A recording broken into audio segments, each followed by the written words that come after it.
go. Come on.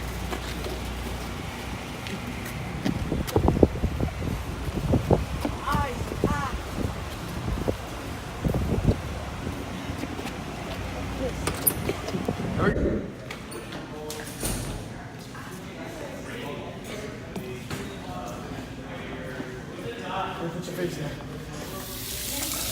Open your eyes. In the HVAC industry, accidents happen even when you're wearing your personal protective equipment, like your glasses. Here in the HVAC classroom, there's an eye wash station. Every time you get something in your eyes, you come over here, put your face in, press this paddle down, open up your eyes, and it'll clean it out for you. Once you're done washing out your eyes and getting all the chemicals out of your eyes, Mr. Horde will have you sent down to the nurse's office for further treatment.